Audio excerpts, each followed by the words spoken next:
Hey, what's up, everybody? Welcome back to my channel. I am Juan, I'm just one reader, and I'm here today to do the Anything But Books tag. I was tagged by Adam from Memento Mori. Thank you very much for the tag, man. And these are some non-bookish related questions just to talk about myself somewhat narcissistically. But yeah, maybe you'll find something interesting, and if not, well, just don't watch the video, period. The first question is, what's a cartoon that I love? And I don't really love cartoons. I've never really been very fond of cartoons. The only one that I can think of is The Simpsons. I think The Simpsons is excellent, but that's pretty much it. Question two is, what's your favorite song right now? And I guess I have a couple of things to mention here. First, the musical Hamilton. That's usually what I'm listening to when I'm driving. Also, the soundtrack to La La Land. I just love that movie. I think it's one of the most beautifully made movies and most just amazing movies, and I love that movie. I can't wait to see it again and again and again. And also, the song Defying Gravity from Wicked is like my go-to song. Every time I have a singing lesson or I just want to start my voice and get it going and sort of start the engine to my voice, I do Defying Gravity. It's quite a demanding song to sing, but I love singing it, and I've been singing it for years, over a decade, I think. So my voice sits very comfortably in that song. So yeah, that's kind of like a song that I sing absolutely every single day of my life, and I've had done that for over a decade. Question three is, what could you do for hours that isn't reading? Well, fun fact, I can't read for long periods of time. I am a very hyper person, so even if I am very invested in my book or whatever it is I'm reading, I need to take breaks. I need to go to the bathroom, drink some water, drink coffee, just stand up. But something that I could do for hours, watching YouTube, any sort of videos, really, booktube videos in particular. Also, something that I could do for days is going to the movies. I am a huge movie fan, and I have this like special membership card to the movies. I have a movie theater that is like 10 minutes away from my house, and it's like a VIP movie theater. It's like one of the fancy ones. It's amazing, with the reclining chairs and the waiter service. It's amazing, and I usually spend my entire weekends there because I have the membership, so it's free. I can go to the movies all weekend, and it's free for me. So yeah, I could do that for the entire weekend, and sometimes I have done that, and I love it. Question four is, what is something you love to do that your followers would be surprised by? I don't know if you guys are going to be surprised by the way, I feel very weird, like, saying and acknowledging that I have followers.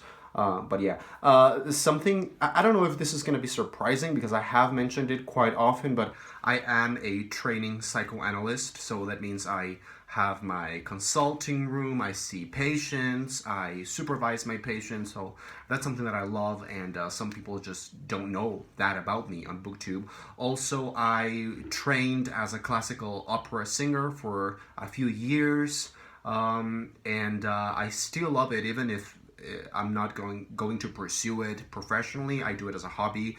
Every day I have singing lessons. I love opera. I'm a huge opera buff. I love to be very analytical about music and singing technique. I love that. I also love musical theater, even though I've never done musical theater, but I have presented some songs in concerts and stuff, and yeah, just love those things. Question five is, what is your favorite unnecessarily specific thing to learn about? These questions are so weird. Something that I love learning about, like I said, opera. I love learning a little bit about movies. I am subscribed to some film critics and some film channels on YouTube. I love learning about the design, the direction, and the writing of movies. I also love, of course, being a training psychoanalyst. I love learning about the historical psychoanalytical movement that started with Freud in Vienna and how it's changed, and what's the part that I can play in psychoanalysis today, particularly in Mexico. Question 6 is what is something unusual you know how to do? I guess I'm gonna repeat myself again. Singing opera, not like I sing opera like professionally, but when I feel like I have a pretty good technique. I've been training and studying opera technique for a long time, over almost a decade.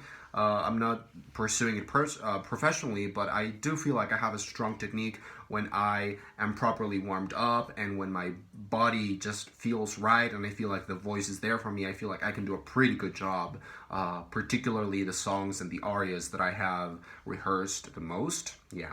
So that's something unusual that not a lot of people know how to do or are interested in doing. Another thing is, of course, analyzing patients, working with patients, particularly psychoanalytically. That's something very unusual. Not a lot of people care about psychoanalysis in some parts of the world. In the United States, for example, psychoanalysis is not very well regarded in general. In Mexico, I think we have a better regard of psychoanalysis, but still not a lot of people know how to do it or get into the craft and the art of making psychoanalysis. Question 7 is name something that you've made in the last year and show it to us if you can. Well, I can't show it to you, but I have written, last year I wrote 2 papers on psychoanalysis that had to do with literature and art and the unconscious. So the first paper that I wrote was about the novel and the movie Room by Emma Donoghue, which was amazing. I'm pretty sure you guys must have read the book or watched the movie at least. And so I analyzed, dissected really the book and also the movie, and then made an analysis and comparison, connection to psychoanalytical theories of the mother and son relationship and all of that, which is obviously very important for psychoanalysis. And the second paper that I wrote was a study of fairy tale and I guess you could say children's literature and how sexuality comes to play in both those genres, and how it has played throughout history, both in fairy tales and in children's literature, classic English children's literature, for example, and how you can see children's sexuality change throughout history as portrayed in literature, which is, of course, something that psychoanalysis is very interested on. It always has been.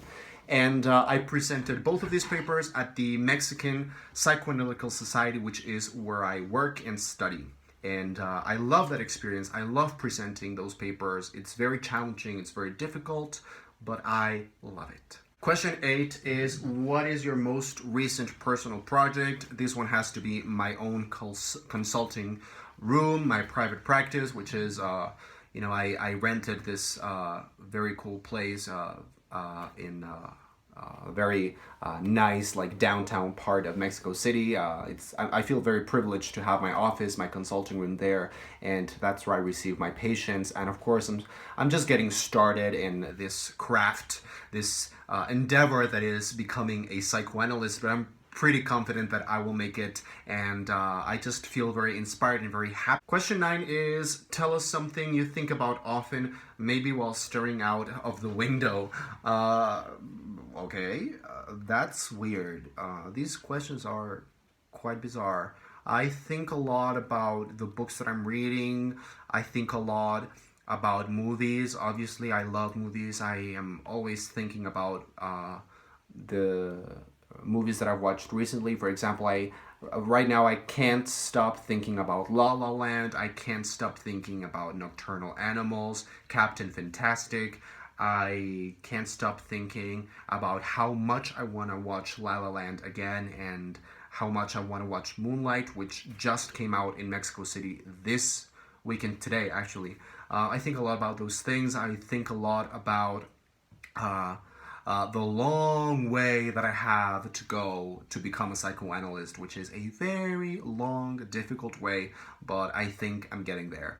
And then question 10, which I think is hilarious, is give us something that's your favorite, but make it something oddly specific. Not like your favorite food, but like your favorite food when you've been studying for hours and forgot to eat, or, something like that. Something oddly specific that I love is the aesthetic, artistic experience that shocks you and leaves you speechless. I mean, when you are at the theater, when you're watching a musical, when you are watching an opera, and there's like this weird, very incredible combination of music and something else that escapes language that just hits you right there in the gut. I can think of a few examples. When you are there at the theater on Broadway or London, and you're watching Phantom of the Opera, and you hear the overture. That's just amazing. It's like a very weird feeling. It's very hard to describe. Or Defying Gravity from Wicked. I mean, experiencing it live is like nothing else. Or One Day More from Les Miserables, or there's many actually. I think that's something that happens a lot in opera and in theater. But yeah, I'm talking about those kind of like aesthetic experiences that just overwhelm you completely and destroy you. And lastly, say the first thing that pops into your head, and that would be Gonzalo. Gonzalo is the name of my dog, who is right there. Gonzalo! Hello, Gonzalo! There you are. ¿Qué pasó, mi rey? ¿Qué haces ahí, Gonzalo? Ay, sí, eres muy penoso ahora sí, ¿no, Gonzalo? So yeah, that's Gonzalo. Yeah, that was just the first thing that popped into my mind because he was right here with me. So guys, that was the anything but books tag. Now as to who I'm going to tag, I'm very bad at this because I have the worst memory.